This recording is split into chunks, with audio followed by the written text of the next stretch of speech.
Devo estar ao vivo, né? Olá, olá, boa noite a todos, a todas, enfim, a quem estiver aqui acompanhando a nossa live, o nosso aulão sobre rever Portugal. Hoje eu estava, inclusive, revendo um pouco a música, né? Para a gente poder até relembrar um pouco de Portugal e do fado e do vinho e daquelas maravilhas que a gente tem lá no nosso país irmão, né? Quem nunca visitou Portugal? Quem nunca escutou um fado? Quem nunca bebeu um bom vinho português, né? Eu sou Lília Loureiro, sommelier da Castalha Mulheres do Vinho, e hoje a gente está aqui nesse aulão especialmente porque na quinta-feira, todas as quinta-feiras, nós temos a jornada do vinho e da uva na Castalha. É um evento online gratuito que acontece todas as quintas-feiras e as mulheres que estiverem aqui assistindo estão super convidadas a participar. Lá na Castalha, nas quintas-feiras, a gente faz uma prática de degustação, tá? É um evento online prático. Mas nos primeiros 15 minutos, por aí, a gente faz uma explicação sobre como são as técnicas de degustação de vinhos, como a gente faz uma análise sensorial dos vinhos e também eu explico um pouquinho sobre a uva. E a nossa uva de quinta-feira qual será? Será a nossa querida Touriga Nacional. A uva mais conhecida de Portugal, que participa de vários vinhos das várias regiões portuguesas. Uma delícia, né?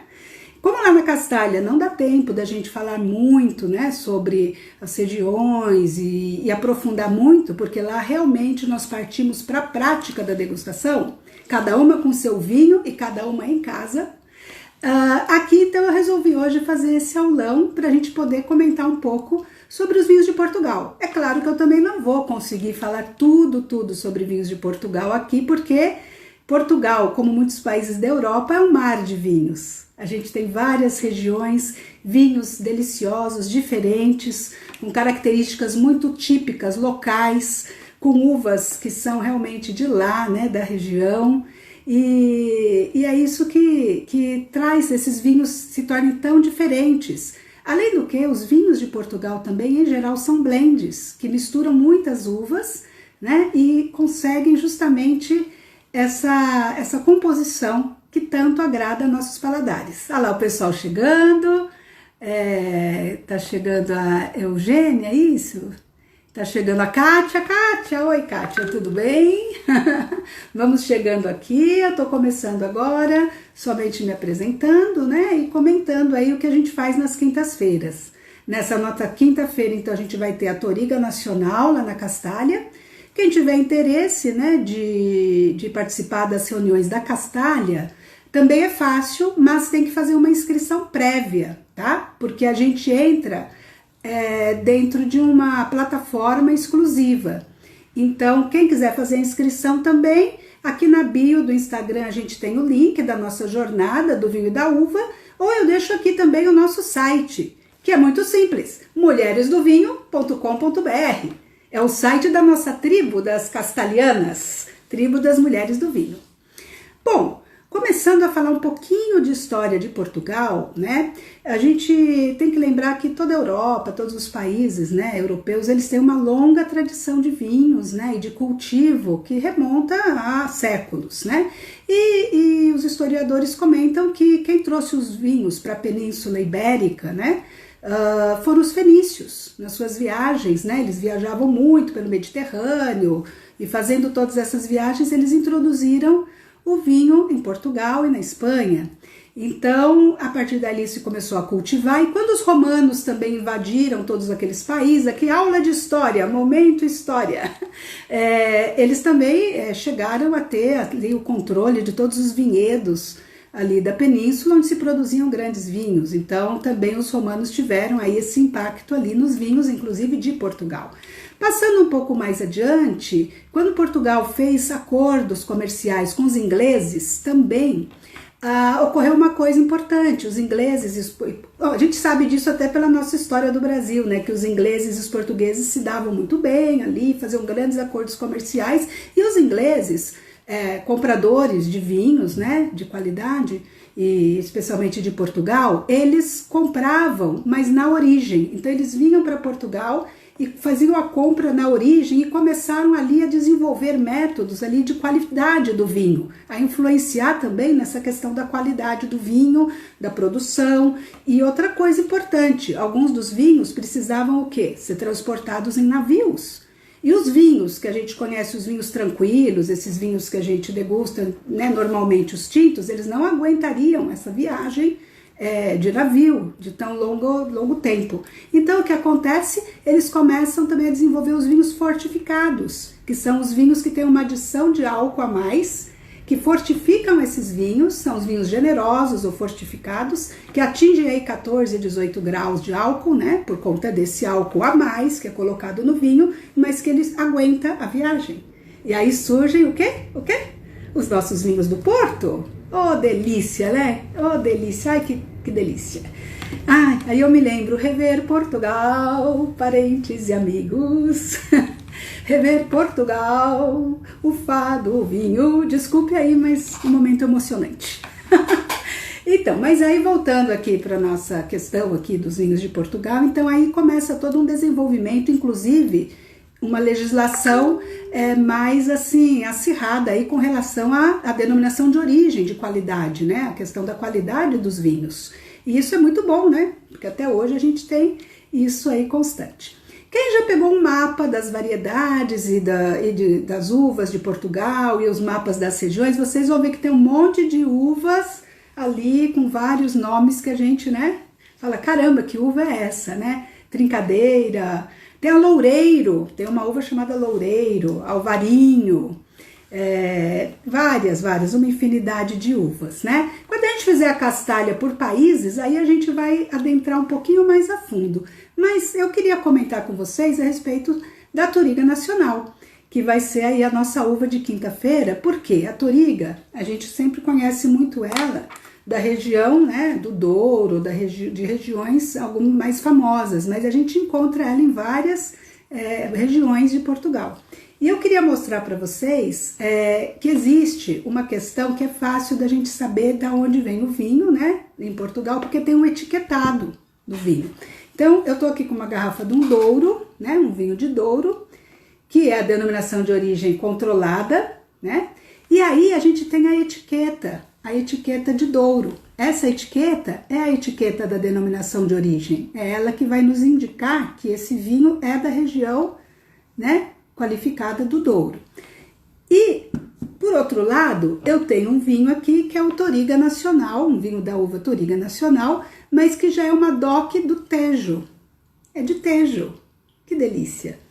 E aí a gente tem uma outra etiqueta com outra logomarca tal, e com uma numeração aqui de controle que vem do Tejo.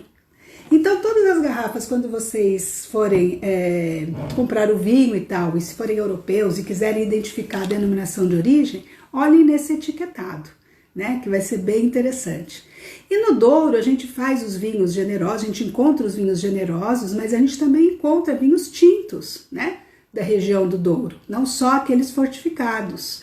Então, assim, Portugal evoluiu bastante nos últimos tempos, né, com relação à exportação de seus vinhos, e inclusive começaram a chegar para a gente também vinhos de denominação de origem de Lisboa.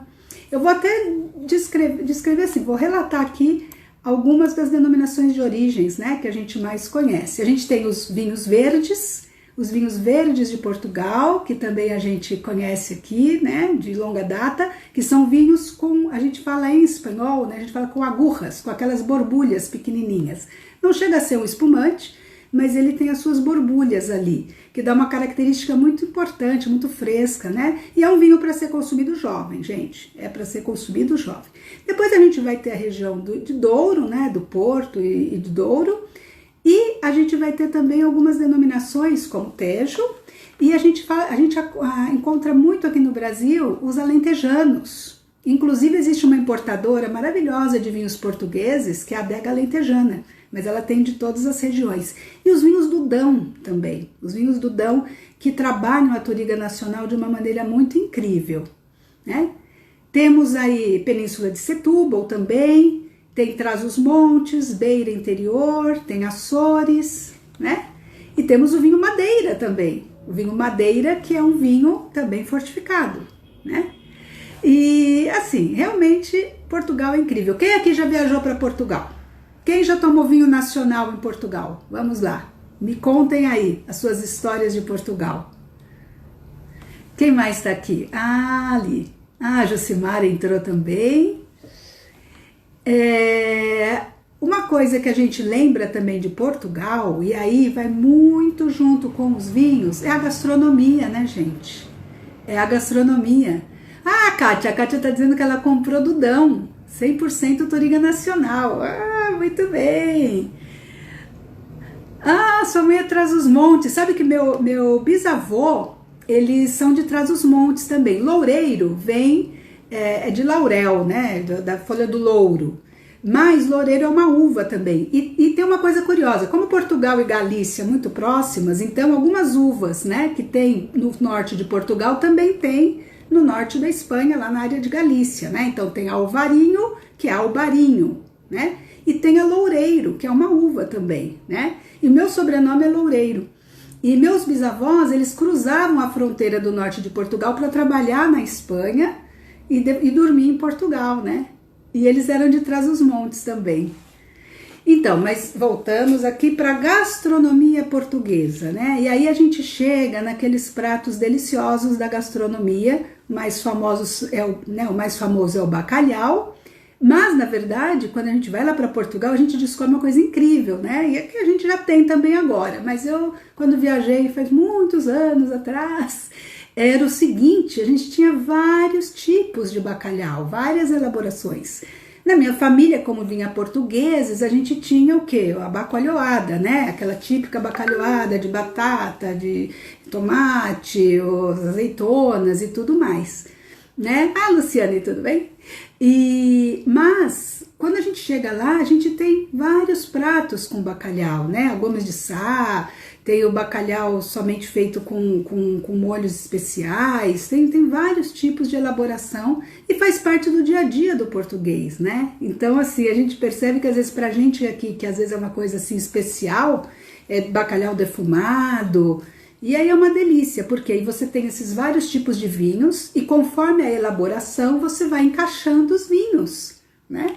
Um bacalhau menos elaborado, assim, ou mais tipo aperitivo, você pode colocar com um vinho que seja mais leve, né? Um vinho branco. Mas você tem elaborações com bastante azeite, com bastante contundência ali, que a gente pode colocar sim nos vinhos tintos, né? Isso é uma delícia. Tirando os doces, tirando os outros peixes, né? Um peixe que eles elaboram muito também lá é o pescado à la sal, não? No sal grosso, que é simplesmente ele cozido no bafo do sal grosso. Então ele fica basicamente sem nenhum tempero, né? Somente salgado, e aí sim vai vir o molho e vai vir toda a sua elaboração, né? E que mais? Bom, e falando então um pouquinho aqui da questão das uvas, a gente vai encontrar então na elaboração dos vinhos, né, dependendo das regiões, a gente vai encontrar que essas uvas são pequenas propriedades, né? Portugal é dividido em pequenos latifúndios e o que ocorre? Você tem às vezes realmente vinhos feitos, antigamente eram feitos em cooperativas, quando Portugal... Ai, tá travando, né, meninas? Não sei. Pra mim não está, mas não sei se é a minha conexão aqui. Agora essa parte técnica me pegou. Bom, mas só para resumir um pouquinho essa questão aí de como eles elaboram, né, os vinhos, são pequenas propriedades, né, que tem muitas vezes o vinhedo ainda plantado naquele tipo de parreiral, né? Que não é muito fácil de colher a uva, não é muito produtivo, então, na verdade, eles foram migrando um pouco para outras técnicas de elaboração, né? Mas a gente ainda encontra isso lá, e quem vai para aqueles povoadinhos pequenos lá no interior de Portugal vai encontrar isso ainda, né? Essa tradição. E agora eles foram mudando muito essa enologia, foram mudando muito essas técnicas, né? E hoje a gente já encontra outros tipos de plantações aí, outros tipos de elaboração também, tá? Não sei se ainda continua travando,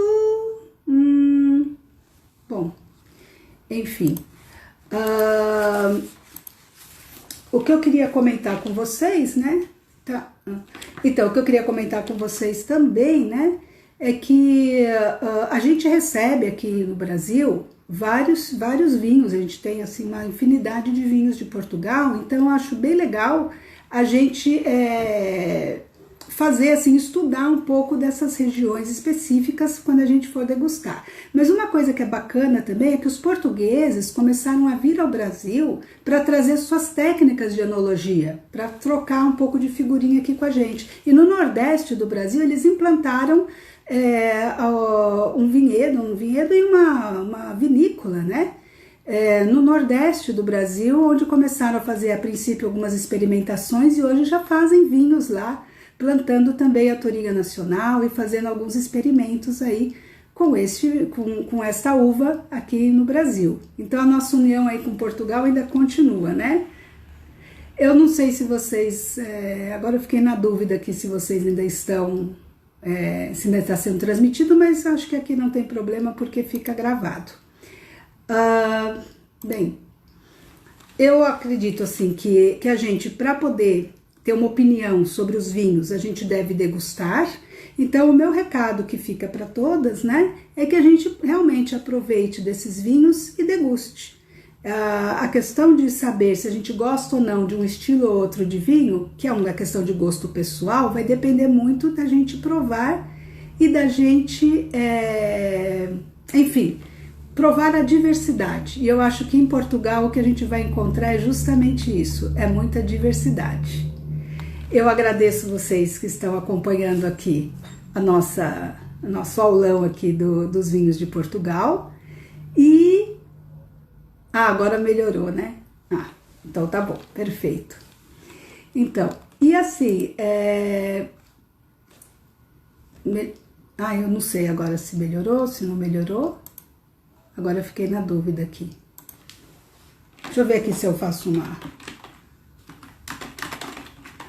Deixa eu ver se a conexão... Hoje realmente a minha conexão estava muito ruim aqui. Estava bem ruim. A Luciane tá falando que melhorou, então. Que ótimo, que ótimo. Então tá bom, pronto, já dei uma melhorada aqui. Bom, então assim, a gente pode ver, então assim, bom, para concluir então, a gente pode então encontrar esses vinhos, né? Hoje não é difícil a gente encontrar os vinhos de Portugal aqui e pensar nessas regiões como regiões que realmente vão traduzir pra gente essas variedades de castas locais. Quando tem uma colega nossa, né, castelhana, Neuza, que sempre ela é muito defensora dos vinhos portugueses, justamente por conta dessa variedade de uvas que a gente encontra lá mesmo. Geralmente são vinhos muito complexos, que a gente vai encontrar muitos aromas, são vinhos que passam por madeira em geral, claro que temos os vinhos jovens, mas passam por madeira, né? E aí essa complexidade vem bastante forte, né? São vinhos de bastante intensidade. Quando eles fazem esse blend das várias uvas, eles justamente, cada uma dessas uvas vai aportar uma característica melhor para o vinho. E aí, o enólogo, quando ele elabora esses vinhos, quer dizer, ele está buscando uma expressão que combine tudo isso. Eu brinco que é um pouco como fazer um perfume, onde você vai combinar vários matizes, várias notas para formar um buquê. E um buquê! Esse é muito boa, porque agora vem essa semana eu postei lá também na Castalha a questão dos aromas. Não sei se vocês leram, mas quem puder ler o post lá, essa questão dos aromas que tanto nos deixa um pouco com a pulga atrás da orelha, não é verdade, gente? Porque, caramba, tantos vinhos, tantos aromas, eu não tô sentindo nada. O que é isso? Na verdade, a gente tem 3 tipos de aromas que nós vamos encontrar nos vinhos, né? Os primários, que vão vir da própria fruta, os secundários, que vão vir do processo de elaboração, né, de fermentação, e os terciários, que vêm do envelhecimento. E aí é que se forma o buquê. E é aí que a gente fala, este vinho tem um buquê, porque ele tem os aromas primários, secundários e terciários. E nos vinhos de Portugal, a gente vai encontrar essa complexidade, né? Ah, agora entrou, olha lá. Ai, meu Deus, olha lá, agora entrou. Caramba, essa tecnologia me deixa um pouco louca. E vocês também, né? O que eu ia comentar também é que eu não sei se vocês ouviram falar do vinho azul que Portugal lançou no verão, acho que já faz alguns anos que eles lançaram no verão o vinho azul. Então assim, Portugal também se modernizou bastante, Portugal se reinventou e Portugal também começou a trazer castas internacionais para poder fazer vinhos, assim como na Espanha, tá? Isso foi bem natural, essa troca, né? De que os vinhos europeus sempre são muito regulados com as suas uvas locais, mas também começou a ser permitido trazer Shiraz, Cabernet Sauvignon, Merlot e começar a fazer experimentações aí com essas outras uvas naquele solo específico, né? E acho que faz uma temporada aí atrás veio o vinho azul, só que o vinho azul é proibido de importar, né, no Brasil, não tem. Mas aí uma amiga minha castelhana trouxe uma garrafa lá de Portugal do vinho azul pra gente experimentar, né? Eu acho que até tem uma garrafa aqui vazia, peraí, deixa eu ver. Sim, ele não está azul porque ele já foi bebido, né? Casal Mendes, né? Ele é um vinho de Portugal. É todo azul mesmo. Na verdade é um vinho de base branca, é um vinho de uvas brancas, né? É um vinho claro que eles colocam um pigmento para torná-lo azul, né? E é um vinho jovem, refrescante, para você beber no verão. Porque lembre-se que o verão europeu, né? O verão lá também chega a 40 graus, né? Na Espanha 45 graus. Então isso fica interessante criar essas coisas, e principalmente para o público mais jovem, né? Que existem estudos que os jovens estão deixando de consumir o vinho, né? Porque é uma coisa vista que é uma coisa dos pais, dos avós, né? Então, realmente é uma maneira de fazer aí um marketing e uma coisa inovadora, né? Ah, Bela, a live vai ficar salva? Vai sim, se eu conseguir salvar, vai. Não, eu consigo sim. Vai ficar salva e publicada no nosso IGTV, tá legal? Então assim, além de você ter a tradição desses vinhos, você pega um vinho do Douro, que é uma tradição ali secular, e é um vinho que é complexo, difícil até de entender e de beber, né? Mas quando você entende, você começa a tirar esse prazer, né, que o vinho nos traz. Você tem também os jovens que precisam ter uma porta de entrada aí. Então eu queria comentar mais uma coisa que é curiosa lá em Portugal, que eu na verdade experimentei quando eu morei na Espanha. Para quem não sabe, eu morei 12 anos na Espanha, foi onde eu fiz meu curso de sommelier, né? E onde eu fiz mais trabalhos também de sommelieria. Mas lá na Espanha tinha muita promoção do pessoal do Instituto do Vinho do Porto, o pessoal dos vinhos de Portugal, sempre estavam fazendo também degustações lá na Espanha.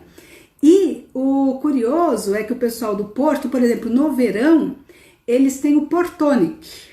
O Portonic, existe vinho do Porto branco, não sei se vocês já viram, mas existe vinho do Porto branco e eles fazem uma bebida refrescante no verão, que é consumir o vinho do Porto branco num copo alto, metade de vinho do Porto e metade de tônica.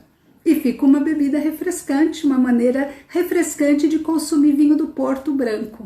E eu provei e adorei, realmente gostei muito. Para verão, excelente. Então no vinho, gente, a gente não tem que ter preconceitos, tem que respeitar as tradições, com certeza eu sou defensora das tradições, mas eu também sou defensora de ser um pouquinho herege, tá? Pouquinho não, bastante herege. Quem me conhece lá da Castalha sabe. Mas enfim, eu acho que a gente não deve se apegar às tradições, deve sim conhecer, respeitar, inclusive porque as tradições, gente, são coisas que vêm de séculos passados, são tradições que são boas, porque aquilo que não fosse bom, né, se não fosse bom não teria durado tanto, né? Ai, a Luciane foi pro Douro ano passado, tomou vinho branco do Douro, né? Então, muita gente não sabe que tem vinho do Porto, né, e do Douro, né, vinho do Douro aí branco, né? E é muito bom mesmo. Gente, eu não costumo fazer lives muito extensas, porque eu gosto de fazer mais quantidades, né? Não adianta a gente ficar muito tempo, mas eu acho assim, que o recado que fica vamos estudar um pouquinho o mapa aí do país, né? Vamos ter oportunidade de degustar depois vinhos das denominações de origem aí que chegam no Brasil, né? E que a gente possa ter essa oportunidade. E vamos é participar da Castalha, onde a gente pode, na prática, degustar esses vinhos e formar nossa opinião pessoal. Será que a gente gosta de vinhos de Portugal? Me respondam. Eu fico por aqui, pessoal, já são 21h02. Ah, a Tereza entrou. Tereza, tem alguma pergunta que vocês queiram fazer? Se eu não souber responder aqui na hora, depois eu mando um direct para vocês, né? E, enfim, se tiver alguma perguntinha, estou por aqui. Se não, eu me despeço de vocês hoje e vejo vocês na quinta-feira lá na Castalha. Ah, recadinho rápido agora também. Eu esqueço dos recadinhos, oh meu Deus. Que é o seguinte, a gente está preparando, acredito que amanhã já saia o link, né? O link do nosso lançamento do programa Castalha Mulheres do Vinho, que vai ser um programa completo, profundo, não só de degustação de vinhos, mas ele vai abarcar também workshops, vai abarcar a parte de cultura do vinho, tá? Ela vai abarcar muitos outros assuntos. E a gente vai fazer o lançamento desse curso através de uma jornada da Castalha Mulheres do Vinho, que vai acontecer dia 27, 28 e 29 de julho, às 19 horas. Tá? Vai ser lá pelo YouTube. Então tem que se inscrever nesse link. Eu vou passar depois tudo direitinho, tá bem? Mas aí já fiquem aí agendadas para 27, 28 e 29 o nosso lançamento com a nossa jornada Castalha Mulheres do Vinho, com 3 aulas para a gente aprofundar ainda mais nesse assunto. A Kátia está perguntando como conservar o vinho do Porto. O vinho do Porto é um vinho fortificado, tá? Então, ele já tem o álcool agregado e ele vai poder ser aberto e pode ser degustado ao longo do tempo. Ele não tem essa questão dos vinhos tintos tranquilos, que você tem que consumir no máximo em 3, 4 dias, ou tirar o oxigênio, né, para evitar essa oxidação. O vinho do Porto, ele é consumido em cálices pequenos, é um vinho geralmente de sobremesa, que a gente chama também de vinho de meditação. Porque para você apreciar um bom vinho do Porto, não pode ter pressa. Você tem que apreciar esse vinho do Porto durante a sua sobremesa, né? E sem pressa, tá? Mas é diferente a conservação, não se fixe nessa questão de que uma vez aberta a garrafa, você tenha que consumir tudo, tá? Quem tiver climatizada, pode até deixar ele guardadinho na adega climatizada, tá? Mas ele não vai estragar, tá? Ah lá, tem um aberto faz tempo. E como é que ele tá? Você que vai ter que me dizer. Kátia, vai lá e prova ele. Veja como é que ele está. Ah lá, quinta-feira. Ah, a Shirley tá entrando aqui também. Então, eu já dei os recadinhos, tá? Quinta-feira a gente tem Castalha. Pode se inscrever lá. As inscrições para essa quinta já estão abertas, né? Em mulheresdovinho.com.br. E acho que é por aqui. Vai ficar gravada a live e aí vocês dão uma reassistida. A Kátia vai experimentar o vinho do Porto dela e vai nos contar lá na quinta-feira, hein, Kátia? Lição de casa da Castalha. E siga a gente aqui no Instagram, porque aí a gente vai tendo mais novidades para vocês. Eu agradeço muito a participação de todas que puderam estar aqui e um beijo grande para vocês. Minhas amigas do vinho, minhas castalhanas queridas, minha tribo das mulheres do vinho. Legal. Bye.